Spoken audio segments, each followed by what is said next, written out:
Hey y'all, welcome back to Adventuring with Amanda. Thank you so much for being here. If you are new to my channel, welcome.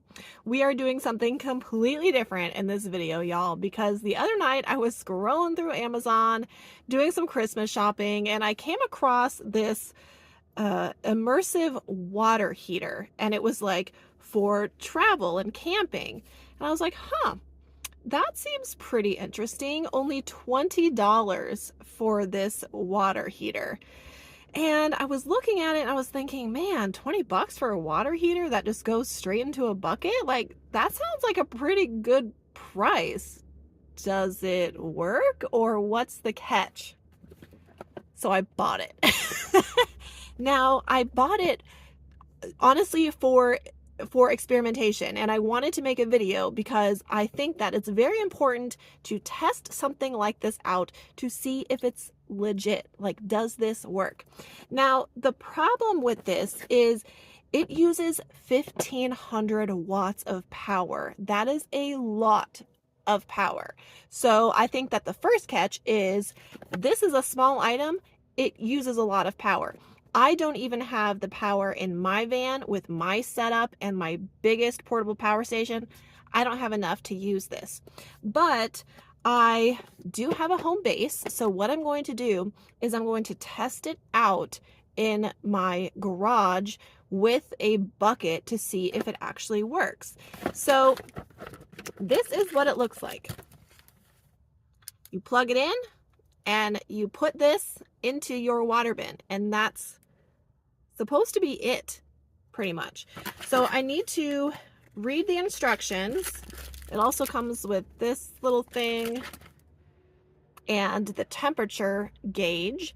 So I need to read the instructions. It says, warning, the heating tube must be completely put into the water before it can be connected to the power supply. So even though I don't have 1,500 watts to use a water heater in my van, I know that a lot of RVers and van lifers do have that kind of power. So is it worth it? We're gonna find out. All right, so I'm in my garage with our components here. We have the water heater and the thermometer that you submerge into the water to check the temperature. And I have my instructions. The instructions are not very clear, to be honest. It doesn't give a whole lot of detail. It just tells us that we need to submerge the water heater and then plug it in. So I have this 3-gallon bucket that is currently filled with 2 gallons of water, and I guess it's just time to give it a go. Warning, the heating tube must be completely put into the water before it can be connected to the power supply. And the cord is not super long, but okay, so it is completely in there. Let's make sure it's going to reach here. Don't want to get electrocuted.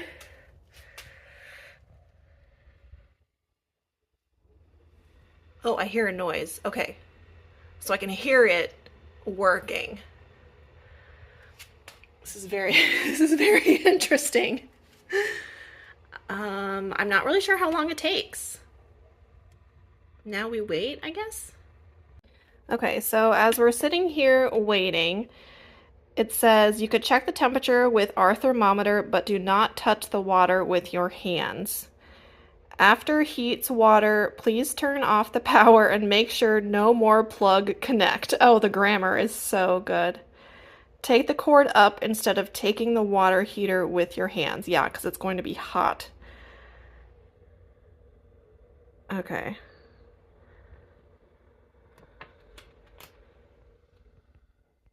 Well, it's been like a minute. I'll give it like another minute because I have no idea how long it's going to take. I see it bubbling. Okay, so right now the thermometer says 66 degrees because it's like sitting on my garage floor. Just put the bottom in there. It's going up.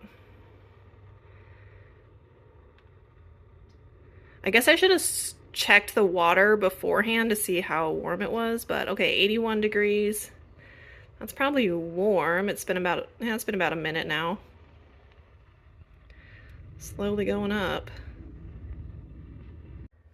Despite, well, I totally broke the rules and I figured 86 can't be that hot, right? It's continuously going up in temperature. So I just felt it and it is warm. So, I mean, it's working and it's been about 2 minutes. It's been about 4 minutes. I've been watching some bubbling happening and we've officially hit 100 degrees. Now, this is only 2 gallons of water, right? So the more water you have, the longer it's going to take.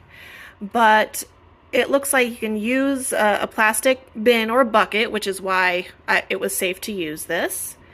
Barrel material, ceramic bathtub, inflatable swimming pool even, which is pretty neat. Not a kettle. So, I don't know. Like I said, it's not very clear, but dang, this thing is working. Now, typically I use about 2.6 gallons of water to shower, so this would be really excellent for heating up shower water for van life or RV or camping. 105 degrees now. All right, I unplugged the heater. It's at 108 degrees, and that's not boiling, of course, so I'm just gonna feel it. Ooh, that's nice. That's hot. That's like nice hot shower water. I think like, well, it's at 109 now. I think like 105 degrees would be good for me personally. It's not a recommendation. It's just like personal. But wow, you guys, I'm very impressed. Wow. For further experimenting, this is a portable power station. It's 1500 watts. And the water heater draws 1500 watts. So if you plug this into a 1500 watt power station, is it drawing that 1500 watts concurrently? I don't know. I feel like we should find out. This is a backup portable power station that I have. It's not my favorite. Okay, so we're at 70%. And it's been about at least 10 minutes. The water's only cooled down by about 10 degrees.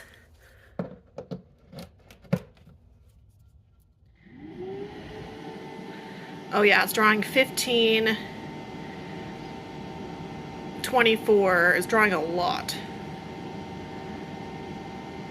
Or maybe this is actually, this might be an 1800 watt power station. So it literally just started it, so it's drawing 1% every like not even 30 seconds. So you do as I suspected. Since it's drawing over 1500 watts concurrently, you need a lot of freaking power. But 3% has gotten us 2 degrees.